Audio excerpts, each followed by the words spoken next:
안녕하십니까. 이번 주도 지난주에 이어서 교재 80쪽부터 보겠습니다. 남종동교 법문에서 가장 중요한 것은 선정과 지혜를 근본으로 삼는다. 이 한마디거든요. 선정과 지혜를 근본으로 삼는다는 것은 정해를 하나로 해서 남종동교 최상승 법문의 기본으로 삼는다는 것인데, 자, 우리들의 마음에 선정과 지혜 이 두 가지를 골격으로 삼는다. 이 선정과 지혜가 따로따로 있다고 생각하면은 안 된다고 그랬죠. 선정과 지혜가 하나로서 자기의 불심을 어떻게 체득하고 불심의 지혜 작용을 만들어 갈 것이냐 하는 것이 참선 수행입니다. 자, 여기에서 불심이란 말을 쓰기 전에 우리가 중생심이란 말을 먼저 한번 생각해 봅시다. 중생심에서 우리가 작용하는 것은 모든 것이 자, 차별과 분별심을 일으키고 두 가지 상을 만들어가고 아상, 인상, 중생상, 수자상을 만들어가죠. 그래서 전부 다 중생심은 업을 만들어가고 업을 만들어가기 때문에 고를 초래하고 또 거기에 따른 윤회를 하게 되고 끊임없이 이 3개의 윤회하고 있는 모습을 중생심이라고 합니다. 그러면 이 중생심을 불심으로 전환하는 가장 기본적인 수행 방법은 무엇이냐? 선정의 수행인데 이 선정의 수행 방법이 불교의 전통 역사에서 볼 적에 수없이 많은 방법이 있었습니다. 원시 불교에서도 우리가 여러분들이 잘 알고 있는 선정의 수행법이 기본적으로 잘하는 것이 무엇입니까? 자, 호흡을 세는 수식관이라고 하는 것이 있죠. 자기의 호흡을 잘 관찰하고 호흡을 정돈함으로 해서 마음의 안정을 시키는 방법이 있었습니다. 자, 또 중국에 와서는 연불도 해서 우리가 마음이 안정이 되죠. 연불, 나무아미타불 연불을 한다. 연불을 해서도 자기의 중생심을 불심으로 전환하는 하나의 방법이 되겠죠. 또 남종선에서 도노 견성하는 방법을 뭐라고 했습니까? 염기적각이라는 얘기를 그랬죠. 망념이 일어나면은 망념이 일어난 사실을 자각하라 하는 것이 도노 견성의 방법이라고 그랬습니다.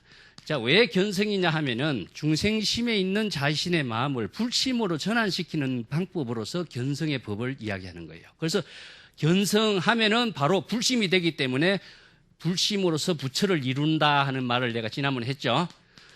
예. 또 다른 방법이 뭐가 있습니까? 예? 주인공화 하밀 때 자기 주인공을 불러일으키죠. 이건 뭐냐면은 자기가 일체의 다른 경계, 차별 경계에 떨어져 있어가지고 자신을 잃어버리실 적에 자신을 불러일으키는 작업을 하는 것에 이것도 하나의 방법이죠. 주인공화, 예 하는 것도 방법입니다.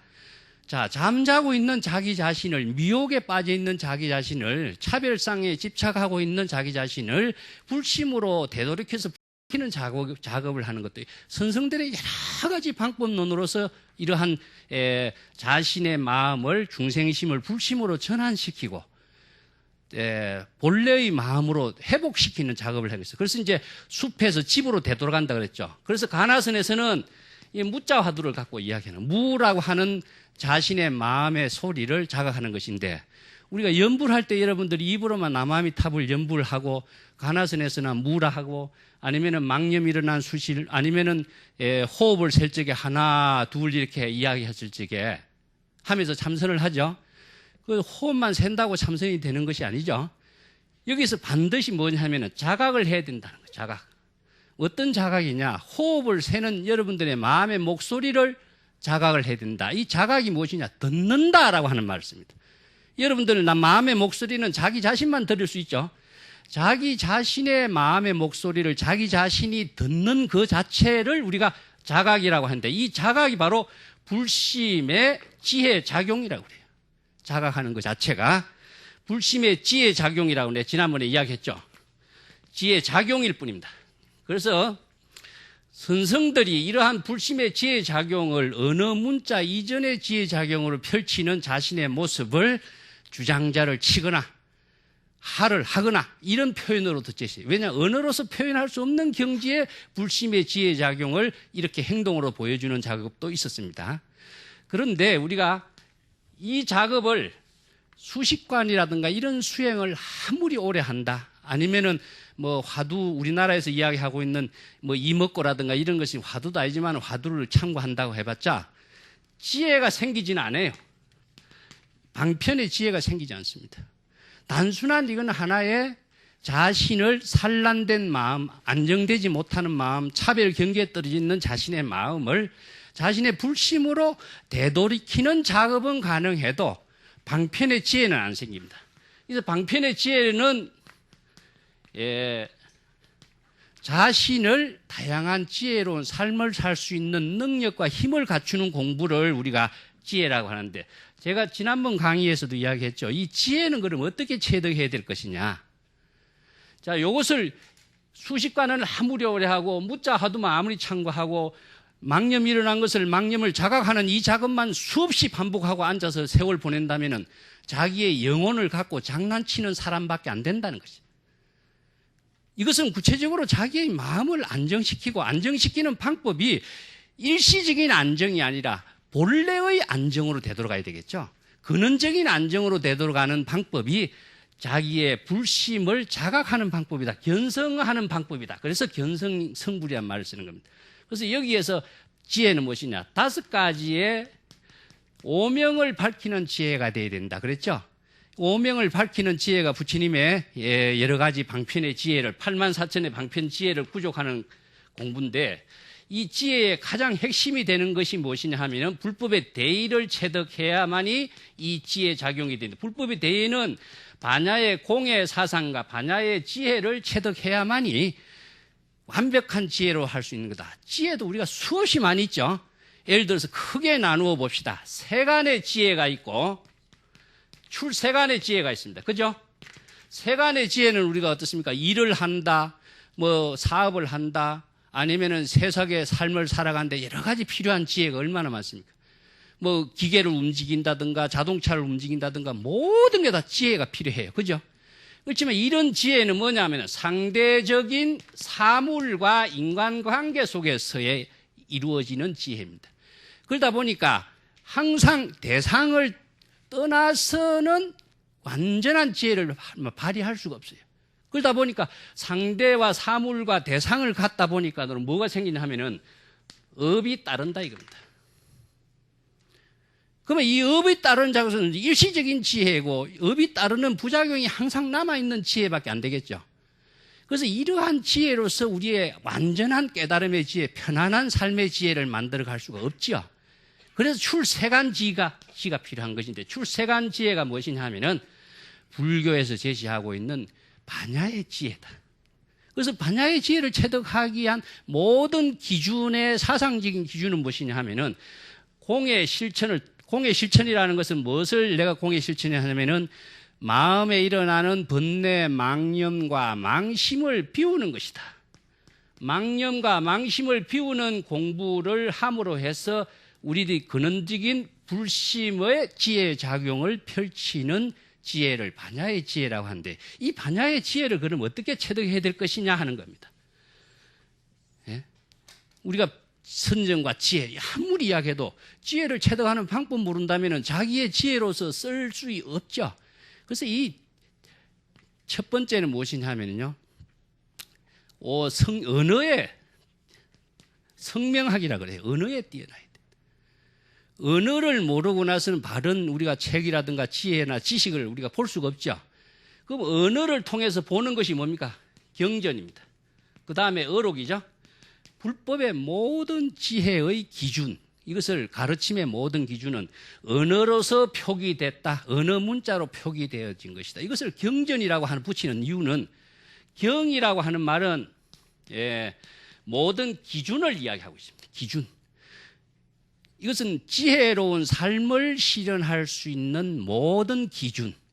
그래서 이 기준은 출세간의 절대적인 가치를 가진 지혜의 기준. 상대적이고 분별적이고 차별적이고 일시적인 그런 지혜가 아니다 이겁니다. 완전한 절대적인 지혜를 발휘할 수 있는 기준이 제시한 것이 경전이다. 그래서 경전에 여러분 건강경이라든가 우리가 유마경이라든가 모든 것이 반야의 지혜로서 다양한 법문을 해놨죠. 우리가 육조단경에서도 건강경, 유마경에서 사상체계의 핵심적인 부분을 선의 실천으로 지혜를 체득하는 법문으로 지금 해능이 설법을 쭉 하고 있습니다. 그 내용을 이제 우리가 하나하나 구체적으로 우리 자신의 지혜로 체득할 수 있도록 공부하는 것이 이제 우리 이 시간의 공부인데, 자, 언어로서 1차적으로 알아야 돼요. 그 다음에 논리적으로 이 법이 올바른 법이냐 올바르지 않는 법이냐 하는 지혜까지 갖춰야 돼. 왜냐하면은 자기가 판단 능력이 없으면 어떻게 되겠습니까? 이 삿된 지혜다, 정법의 지혜다, 이걸 판단 능력이 없으면은 자기가 또 미혹에 떨어지겠죠.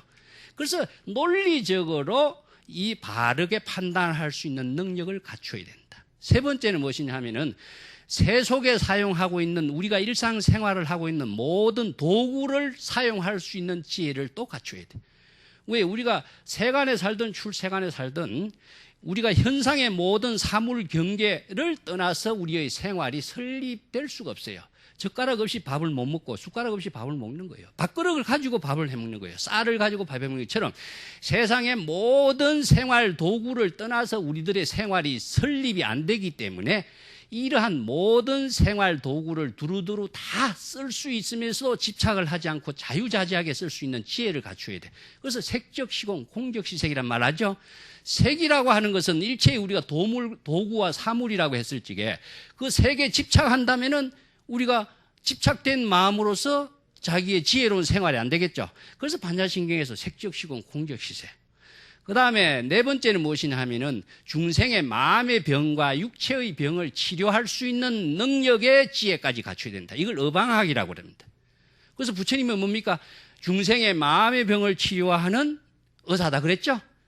지바카라고 하는 유명한 의사는 당신은 중생의 육체의 병을 고치는 의사지만 나는 중생의 마음의 병을 고치는 의사다. 그래서 이것은 신병을 고치는 지혜를 갖추는 것을 불교의 반야의 지혜, 출세간의 지혜로서 구족해야 된다. 다섯 번째는 무엇이냐? 내명이라고 해서 불교의 교학과 불교의 가르침을 완전히 정통적으로 체득해야 된다. 이 다섯 가지를 갖춘 지혜가 다양한 방편의 지혜가 84,000의 지혜인데 이 84,000의 지혜를 구족하지 않고서는 우리들의 생활 그 자체가 출세관이고 일체의 차별을 초월한 절대평등, 깨달음의 지혜, 반야의 지혜로운 삶을 무예자제하게 살 수가 없게 돼 있다. 이 지혜를 구족하기 위해서 그러면 어떻게 해야 되겠느냐 하는 것이 우리가 이제 공부하는 방법이겠죠. 제가 항상 이야기하지만은 경전과 어록을 통해서만이 이 지혜를 우리가 배울 수가 있는 겁니다. 그래서 경전과 어록을 그러면 어떻게 공부해야 될 것이냐. 자, 건강경에서 무상과 무주란 말이 나오죠. 무상과 무주란 말을 아무리 강조해도 아상, 인상, 중생상, 수사상이 없어야 된다고 아무리 강조해도 그 설법만 가지고 자기가 아상을 초월하고 무상의 경지를 초월하고 무주의 경지를 체득할 수 있는 올바른 지혜를 체득하지 못한다면은 경전의 언어만 암송하고 있을 뿐이지 경전의 지혜를 자기의 것으로 만들지 못하게 돼 있어요.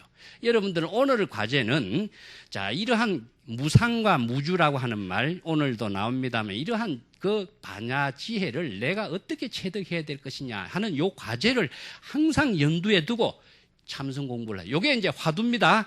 자, 다른 화두를 갖고 하지 마세요. 경전과 어록에서 제시하고 있는 불법의 지혜를 내 것으로 체득하는 방법이 어떻게 해야 될 것이냐.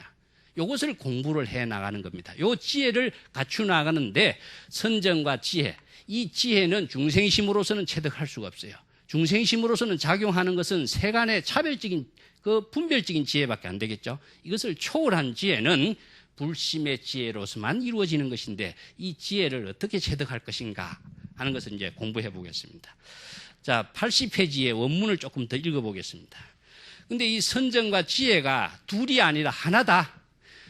왜 둘이 아니냐? 마음으로 작용하고 있기 때문에 이것을 둘로 보면은 또 선정과 지혜가 둘이라고 하는 차별 분별심에 떨어지게 돼 있어요. 그래서 이것을 지관의 법문에서는 지와 간이라고 합니다. 지관 쌍수란 말 쓰죠. 선정 일체, 지관 쌍수 이런 말 쓰는데 나중에는 성적 등지라고 그래. 이 적과 성이라는 표현을 쓰는데 성은 깨어있는 모습이고 적은 고요, 본래 고요의 상태를 말해요. 자, 열반 적정의 모습에다가 지혜작용의 모습에다가 전부 다 불심의 지혜작용이라고 하는 표현으로 다 함께 엮어낼 수가 있는 말입니다. 근데 도를 배우는 사람이 선정을 먼저 닦아야 지혜가 발휘되고 지혜가 있어야 선정을 낼 수 있고 선정과 지혜는 각기 다른 것이다라고 이렇게 주장하는 사람이 있는데 이러한 견해를 짓는 사람은 정말 불법을 잘못 공부하는 사람이다. 차별상에 떨어지게 하는 수행자를 만드는 것이다. 이거는 북종선의 수행자를 비판하고 있는 내용입니다.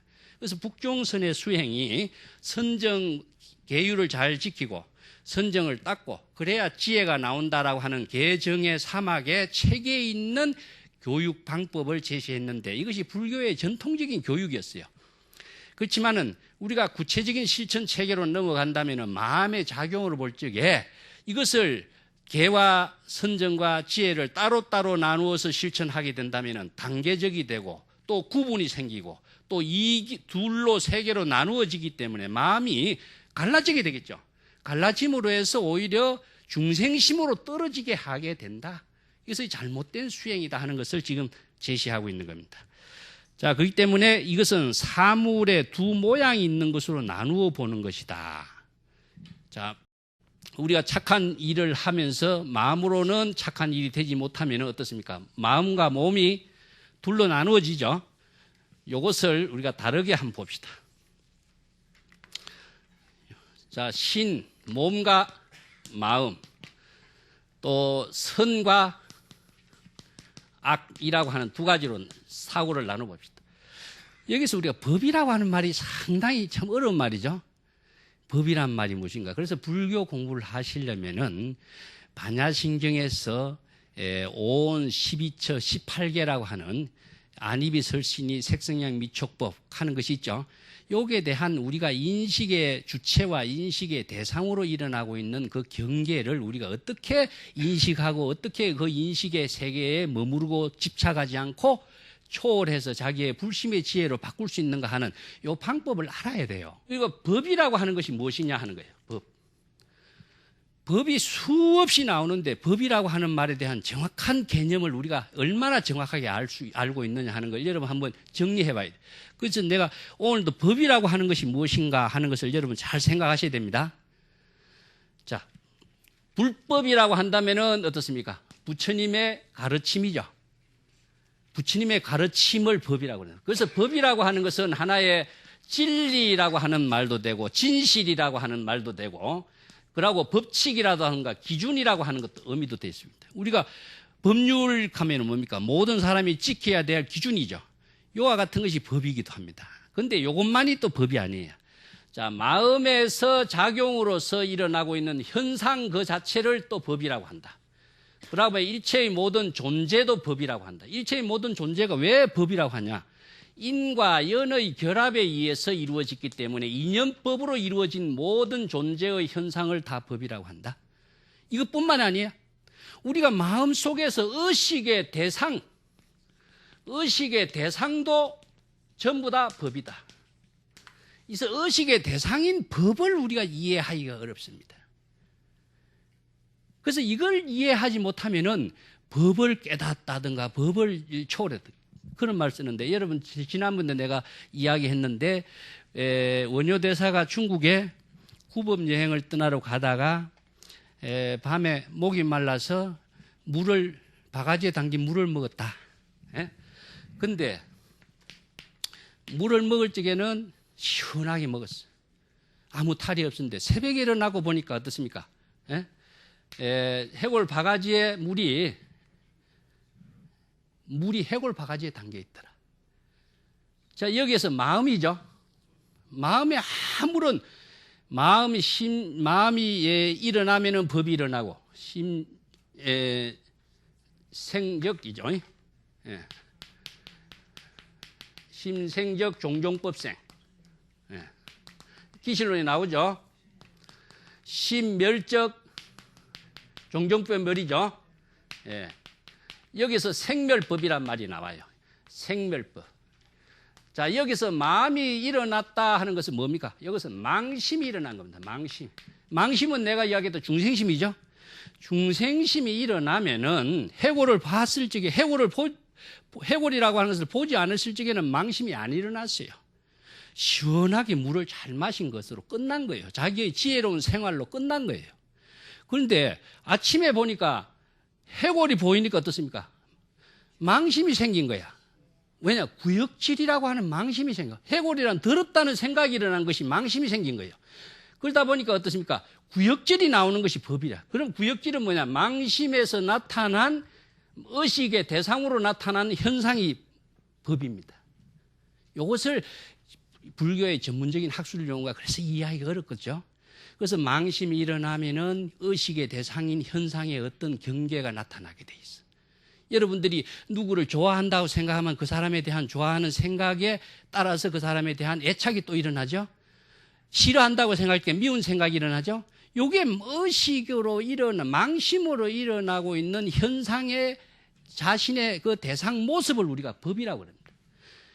이 법을 모르면 잘못 이해하면은 불교에서 이야기한 법을 깨닫다. 그래서 생멸법을 깨닫는다는 것은 무엇이냐? 이것을 생사란 말을 쓰는데 생사를 초월하는 것이 무엇이냐 하는 것을 법을 모르면은 도대체 무슨 소리 하느냐 이렇게 잘 이해가 되지 않을 수가 있습니다. 자, 여기에서 법에 대해서 여러분들이 좀 정리를 잘 하세요. 예? 자, 요 몇 가지 기준이 있죠. 근데 가장 잘 이해해야 될 것은 마음속에 일어나는 번뇌 망심으로 중생심으로 일어나고 있는 의식의 대상 경계도 법이다. 그 대상 우리가 가장 무서워해야 될 것이 뭐냐? 의식의 대상 경계로 나타나는 법인데 이것은 마음과 법과의 관계가 안입이 설신의라 그랬죠? 그래서 심의식은 중생의 심이기 때문에 심의식의 작용인 의식의 대상은 전부 다 집착의 대상이고 자기를 속박하고 업을 만들어가는 법이 돼버린 거예요. 경계가 돼버립니다. 아시겠죠? 이것을 좀 이해하기 어렵지만 이것을 우리가 공부를 해 나가야만이 정리가 돼요. 이것은 구체적으로 여러분들이 이해하시려면은 앉아서 참선을 하시면서 앉아서 자기가 의식 속에 일어나고 있는 현상을 자기 스스로 관찰 한번 해보세요. 내가 좋아하는 생각을 한다. 내가 좋아하는 사람을 생각해 본다. 이렇게 생각하면서 나타나고 있는 망심의 여러 가지 생각에 어떤 생각이 그와 더불어서 나타나고 있는가를 확인해 보면은 그것이 전부 다 의식의 대상인 법이 되는 겁니다. 이것을 우리가 극복을 하지 않는 한 나는 중생심 속에 빠져서 헤어나지 못하게 되는 거야. 왜냐하면 이것이 따로 그대로 전부 다 또 다른 업을 초래하는 행위가 되기 때문입니다. 여기서 선정과 지혜가 두 가지 모양이 있는 것처럼 본다. 두 가지 모양이 있으면 중생심에 떨어진 거죠. 이원에 떨어진 것을 말합니다. 그래서 두 가지 모양에 떨어진 자신을 어떻게 그러면은 불심으로 전환시켜야 될 것이냐 하는 겁니다. 자, 여기에서 이게 중도의 실천이라고 하는 불교의 가장 불법의 대의를 체득하는 중도의 실천의 논리입니다. 여기에서 선과 악, 선정과 지혜 이것을 둘로 보면은 전부 다 이 차별 세계입니다. 중생의 세계, 그것을 내가 이것을 숲이라 그러죠. 숲의 세계에 빠져 있는 모습이라고 그럽니다. 차별 세계에 있는 자기 자신을 본래의 자신의 불심으로 되돌이키지 못하면은 자기는 중생심 속에서 헤매고 있는 거예요. 그래서 이게 근원적인 선정과 지혜를 하나로서 실천하는 유일한 길은 선정을 따로 닦고 지혜를 따로 닦고 아니면은 선과 악을 따로 닦는다면 이것은 중생 분별 세계에서 빠져서 헤어나지 못해. 근원적인 자신의 본래로 되돌아가는 것을 견성이라고 한다. 본래로 되돌아갔을 적에 불심의 지혜 작용으로 살 수 있는 겁니다. 여기에서 다양한 것이 차별 세계가 나요. 이 6조 단경에서 36가지 대법 가운데서도 수없이 이것을 상대적인 차별 경계를 초월하기 위해서 대법으로 일어나고 있는 현상을 잘 이해해야 된다라고 설해놓은 부분이 뒤에 또 나오거든요. 자, 여기에서 또 다른 말로 해봅시다. 생사를 초월해야 된다. 생사 대사가 가장 크다 그런 이야기 했죠. 자, 생사 문제를 갖고 해봅시다. 이것은 선과 악에 대해서나 몸과 입에 대해서나 이것을 모두 한꺼번에 초월해야 되는 것이지 하나만 초월하고 한다고 해서 해탈이 되는 것은 아니에요. 선과 악의 중도는 어떤 겁니까? 선과 악의 중도라고 하는 것이 있을 수가 있을까요? 우리의 마음의 의식으로서. 한정할 수가 없죠. 없기 때문에 중도라고 하는 것은 선과 악을 모두 한꺼번에 초월해야만이 본래의 불심으로 되돌아갔을 때만이 중도의 실천이 되는 겁니다. 아시겠어요? 이 본래의 불심을 회복하고 본래의 불심을 깨닫도록 한 것이 견성이라고 하는 남종 동교에서 중도의 실천을 견성, 성불, 도노, 견성 이 한마디로서 새롭게 제시해 준 거예요. 다음에 여기서 생사란 말 할 적에 생사가 두 가지가 있어요. 육체적인 생사가 있고 정신적인 마음의 생사가 있는데 우리가 보통 착각을 많이 해. 생사하면은 고성들이 앉아 죽고 서서 죽고 하는 것이 생사를 초월했다고 이야기하죠. 그 초월한 걸까요? 실제로? 네? 자, 태어나는 것을 초월해서 태어났습니까? 부모의 인연으로 태어났죠. 우리는 내가 나오고 싶어서 나온 거 아니에요. 착각하시면 안 돼요. 그래서 생사 초월은 육체적이나 물리적으로 생사 초월하는 거 아닙니다. 여기서 죽는 것도 그러면은 앉아서 죽는 것이 그럼 초월한 죽음이냐? 그리고 또 이 중요한 것은 생과 사를 한꺼번에 초월하는 것이지 한쪽만 초월한다고 해서 생사 초월하는 게 아니에요. 여기서 죽음이라고 하는 것은 자기가 죽고 싶어 죽는 사람 아무도 없어요. 그래서 불교에서는 이것을 시절인연이라 그래요. 시절인연. 시절인연을 수용하는 거예요. 이것은 시절인연에 맞는 우리의 삶을 살고 있어요. 생명이 어디에 있느냐 하면은 생명이 존재하는 것도 아니고 어디에서 한정되어 있는 것도 아니라 기간적으로 시간적으로 딱 한 호흡에 달려 있는데 이 한 호흡이 들어가거나 들어가서 안 나오거나 나와서 안 들어가거나 하면 우리는 끝나는 거거든요. 생명은. 그렇기 때문에 이것은 시절 인연인 거예요. 그 시절 인연에 맞는 것을 인연에 따른 삶을 사는 것이다. 불성을 깨달으려면 시절 인연을 관하라. 시절 인연에 맞는 우리들의 보살행의 삶을 살아라. 이것이 우리가 불교에서 보살행의 기본적인 삶인 것이지 생사, 육체적인 생사를 초월할 사람은 아무도 없습니다. 이 불가능한 거예요. 그런데 이것을 육체적인 생사를 초월한 것이 훌륭한 수행이고 고성인 것처럼 이해한다면 이건 불교에 대한 착각이다. 자, 그렇다면 생사 초월은 뭡니까? 마음으로죠. 마음 속에서 생은 무엇이냐? 번뇌 망념이 일어나는 것을 생이라고 합니다. 일어났던 번뇌 망념이 없어진 것을 사라고 그래요. 그렇기 때문에 마음 속에서 생사를 초월하는 방법은 중생심을 불심으로 전환했을 때에 생사 초월은 이루어지게 돼 있죠. 이것을 엉뚱한 데서 수행 방향을 찾으려고 하니까 세세생생 한평생 아무리 닦아도 엉뚱한 길에서 헤매다가 마는 거예요. 그래서 올바른 방향, 올바른 방법을 선택해서 바른 선지식의 가르침을 받지 않고서는 바른 방향, 바른 수행을 할 수가 없다. 그런데 그것이 그냥 이루어진다. 인연을 찾아가야 됩니다. 여러분들이 적극적인 구도심으로 정법의 스승을 찾아다니고 정법을 배우려고 공부를 하려고 하는 원력의 발심이 있어야지 그것이 가만히 있다고 인연이 만들어진다, 온다. 이건 착각이다. 불가능합니다. 그래서 자기의 발심이라고 하는 것이 좋은 인연을 만들어가는 힘을 발심이라고 한다.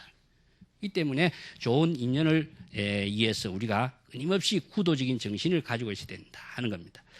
자, 내외일종이란 말도 씁니다. 여기에서도 내외일종이란 말을 쓰는데 요 내, 왜 또 마찬가지면 되고 또 안과 밖이라고 하는 것이 야, 여기서 안과 밖이라는 것이 뭐냐? 마음 밖이냐, 몸 밖이냐? 이것도 전부 다 현상 경계에, 차별 경계에, 망심의 세계에 떨어진 것이죠. 아니다, 밖이다라고 하는 분별심이 일어난 것도 전부 다 망념이다. 이것까지도 모두 다 모든 것에 대한 상대적인 차별 분별심을 다 떨쳐야 된다. 이것을 불심으로 되돌아간 경지를 여여라고 합니다. 여여. 본래 그대로. 이것을 열애라고도 하죠. 본래. 이것을 불이라고도 합니다. 이것은 두 개의 세계가 차별 세계라고 한다면 차별 세계를 초월하는 것은 불의의 세계가 되어야 되겠죠. 자, 그것을 불의의 세계는 본래의 불신과 일체의 다름이 없어. 그래서 이것을 불이라고 해요. 다르지도 않는다. 예. 여기서는 불생불멸이다. 불생불멸이다. 그렇기 때문에 생멸이 없는 세계, 다름이 없는 세계, 절대 평등의 세계, 이것을 차별의 세계, 절대 평등의 세계로 되돌아가는 경지를 우리가 근원적인 선정을 닦는 수행이고 그 선정의 수행 방법이 바로 선정과 지혜를 함께 닦는 공부다. 그런데 이 방법만을 아무리 안다고 해서 지혜가 다양한 지혜가 구족되질 않아요. 아까 다양한 지혜를 구족하는 공부를 우리가 정해라고 하는 것으로 함께 닦아 나가야 된다 하는 겁니다. 자, 이것이 남종 동교의 법문이라고 할 수 있는데 여러분 교재 81페이지 한번 보세요. 법문이라고 하는 것이 무엇이냐? 우리가 남종 동교 최상승의 법문이라는 것이냐? 법이라고 하는 것은 뭡니까? 올바른 지혜로, 불심의 지혜로 중생들의 깨달음으로 이르도록 하는 것, 중생의 병을 치료하는 것, 이것이 전부 다 법문이 되겠죠. 지혜를 체득하도록 하는 것이 법문인데 지혜가 구족되는 방향과 방법이 제시 못한다면 이건 법문이라고 할 수가 없어요. 그래서 우리가 유마경에 보면은 불가사의 해탈 법문 이런 말 씁니다. 여기서 불가사의와 사의란 말 여러분들도 경전을 보다 보면 도대체 이게 무슨 말인가, 이게 신통묘용으로 이루어진가 이렇게 하는데, 사의라고 하는 말은요, 마음속으로서 사량 분별을 하는 것을 사의라고 합니다. 이것은 중생이에요. 중생심을 사의라고 합니다. 그러니까 불가사의는 무엇이냐 하면은 이것은 불심을 말하고 있습니다. 그래서 불심은 불가사의 경지이기 때문에 일체의 사량 분별을 초월한 경지를 불심이라고 그래요. 그렇기 때문에 불가사의 해탈 법문이라는 것은 중생심을 초월해서 불심의 지혜 작용을 그 자체를 불가사의 해탈 법문이라고 이야기합니다. 그래서 법문이 수없이 많은 법문, 불의 법문, 불가사의 해탈 법문, 뭐 심지 법문 이런 말이 많은데, 부러심을 종지로 삼고, 부러심은 불심이죠. 무문을 법문으로 삼는다. 여기서 무문을 법문으로. 여기서 무문이라고 하는 것은 일체처가 문이기 때문에 고정된 문이 없다는 것이 말했죠. 대도무문이라는 말 썼죠, 제가. 대도무문이다. 그 대도라고 하는 것은 하나의 고정된 문이 없어 일체처가 문이라. 그래서 이 무문은 무엇이냐? 공문을 무문이라고 합니다. 공문. 공문은 무엇이냐? 반야의 지혜를 체득하고 마음을 텅 비우는 문을 말해요. 자, 우리가 이것을 다르게 비유해서 이야기한다면은 여기에서 밝고 어두움이라고 하는 명암에 대해서 이야기를 해볼 수가 있어요. 밝음과 어둠이라고 하는 것이 누가 만드는 법도 있지만 우리가 우주 자연의 그 모습을 통해서 밝고 어둠이라고 하는 것은 밤은 어둡고 낮은 밝다 그랬죠. 그러면 태양은 뜨면은 밝고 달이 뜨면은 어둡다 하는 이런 논리겠죠. 그런데 아무리 밝고 어두움인 태양과 달이 왔다 갔다 해도 변함이 없는 것이 무엇이냐? 허공이다. 허공. 그래서 허공은 불변이다 그러죠. 허공과 같은 마음을 텅 비웠을 적에 우리들의 불심은 밝고 어두움, 안과 밖, 생사, 선악 일체의 차별 경계에 흔들리지 않는 거예요. 이걸 불심이라 그래. 그래서 공문의 경지를 체득하고 무문의 경지를 체득한 사람은, 불법의 대의를 체득한 경지에 반야의 지혜를 구족한 사람은 일체의 이러한 차별 경계에 떨어지지 않는 거예요. 차별 경계에 떨어지지 않는 경지를 갖추었을 때 반야의 지혜로운 삶을 살 수가 있어. 그렇다면 여기서 정지 상태냐? 불심으로서 이것이 우리가 어디에서 어디로 간다든가 목적의식을 갖고 숲에서 집으로 간다 하면 가만히 있는 정지 상태로서 불심이냐? 절대로 그렇습니다. 항상 진행의 상태입니다. 불심은, 불심의 지혜 작용이라고 하는 것은 항상 진행의 상태다. 잠시도 멈춤이 없어. 물과 물이 흐르는 거 똑같아. 대도는 물과 흐르는 것 같다. 똑같습니다. 이어서 불심의 지혜 작용이 항상 진행의 상태로 이루어지고 있는 모습을 염염상속, 한순간 한 생각이 지혜 작용으로서 끊임없이 상속되어 나가는 것. 일심불란이란 말 알죠? 일심불란. 염불을 일심불란하게 해야 된다. 한 생각의 자각적인 불심의 지혜 작용의 염불이 끊임없이 이어져 나가는 것을 일심불란이라고 하는데, 여기서 불란이라고 하면은 끊어진다라고 하는 것은 그 순간에 순간순간 찰나찰나에 망심이 들어가면은 일심에 끊어져 버리죠. 물이 흘러가는 것이 끊어지는 것을 이거 상속이 되지 않는다 이런 말씀. 자, 이것을 구체적으로 그러면 우리의 일상생활 속에서 어떻게 실행하는 모습이냐? 조사선의 경지에 와서 이것을 분명히 밝혀줘요. 다음에 일행삼매 법문이 나오는데 일행삼매 법문에서 이것을 구체적으로 터전을 마련해 주는데 자, 이것을 육조단경에서는 일행삼매라고 그런다. 일행삼매. 한 가지 일로서 한 가지 실천의 일로서 삼매의 경지에서 삶을 실현하는 때에 그것이 바로 최상승 남종 동교의 지혜로운 삶을 사는 것이다 라고 했어요. 이것을 조사선에서는 어떻게 했냐. 지금 여기에서 자기의 일을 통해서 하는 것이 불심의 지혜작용을 실행하는 것이다. 이걸 꼭 아셔야 됩니다. 아시겠죠? 항상 이 생활 속에서 우리가 깨달음의 불심의 지혜작용이 이루어지는 거예요. 일을 통하지 않고서는 우리가 지혜로운 삶을 실현할 수가 없어요. 그런데 그 일이 아까도 이야기했지만은 세속적인 가치관의 일로 한다면은 업을 만드는 일이 되지만은 출세관적인 반야의 지혜로운 삶의 일을 한다면은 깨달음의 지혜로운 삶을 일을 하는 거예요. 이 차이가 분명히 드러나야 되는 거예요. 아시겠죠? 그래서 우리가 불법을 배우는 이유가 무엇이냐 하면은 불심의 지혜로 사는 것이지 세속적인 지혜로 살기 위해서 불법을 배우는 건 아니죠. 그러면 자명한 거라. 세속의 중생심의 삶이라고 하는 것은 전부 다 업으로 연결되는 그 차별적인 지혜작용이기 때문에 바람직한 자신의 영원한 깨달음의 삶이 실현이 불가능하다. 이것을 극복하기 위해서 불심의 지혜를 배운다라고 하는 의미입니다. 82쪽에 넘어가십시다. 그 다음에 불교의 철학 체계의 용어로서 반드시 알아야 될 부분이 체와 용의 논리 체계입니다. 중국인들은 구체적인 현실 생활 속에서 경험을 중요시하고 현실 속에서 체험을 중요시하다 보니까 논리 체계를 중요시하지 않았어요. 그래서 중국의 고차원적인 철학을 많이 제시했지만은 이것을 논리적인 실정법으로서 제시해주고 있는 부분이 굉장히 빈약합니다. 물론 논리적인 부분이 있긴 있지만은 서양의 논리나 인도의 논리에 비하면 굉장히 빈약했는데 불교는 세계에서 가장 논리 체계를 갖춘 종교예요. 체와 용이라고 하는 것은 불심의 반야 지혜의 체와 용을 이야기해요. 그래서 중국의 사상사적인 흐름 속에서 불교의 논리 체계로서 가장 많은 영향을 미친 것이 뭐냐? 반야의 체와 용입니다. 요거는 반야 지혜 작용이고 또 화엄 철학에서 제시하고 있는 것이 뭐냐? 이와 사의 논리입니다.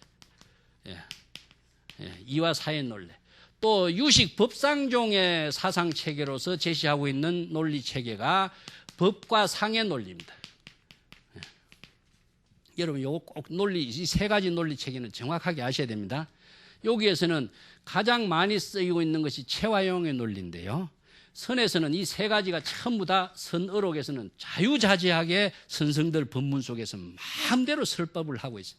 이 경지의 사상체계, 논리체계를 완전히 체득했기 때문에 자유자재하게 사용하고 있는 거예요. 우리가 이것을 모르면 어록을 이해를 할 수가 없어요.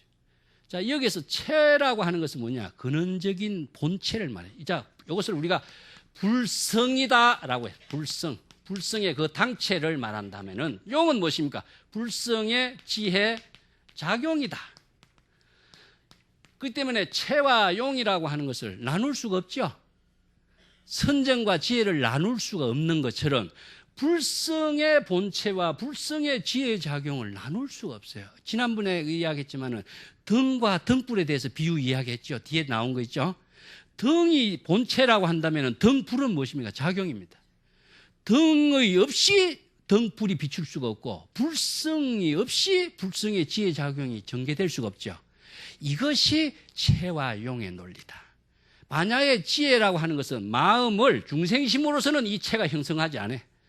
불심으로서만 형성하게 돼 있어요. 그래서 불심의 본체, 불심의 지혜작용이 나와요. 그래서 중생심으로서는 절대 불가능한 경지입니다. 그래서 요 경지고 이와 사의 논리라든가 법의 상의 논리, 이것은 내가 무상의 시간에 다시 이야기를 구체적으로 하겠습니다.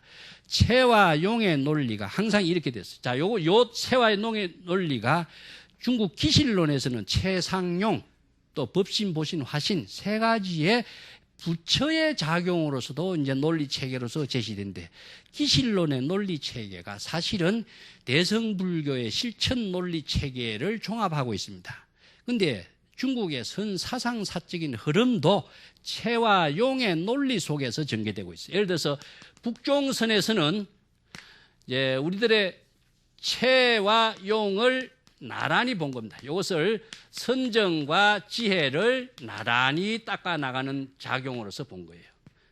그러면 남종선에서는요, 여기 지금 육조단경이라든가 신해의 남종선에서는 채에다가 중점을 두는 거예요. 채에다가 중점을 두는 것이, 이것이 뭐냐? 견성의 사상을 강조한 거예요.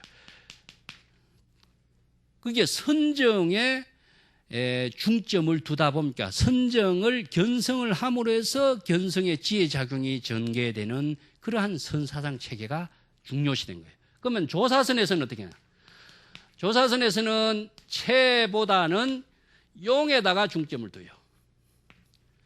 자, 용, 그 작용하는 그 가운데 채가 다 포용된 것이지, 예?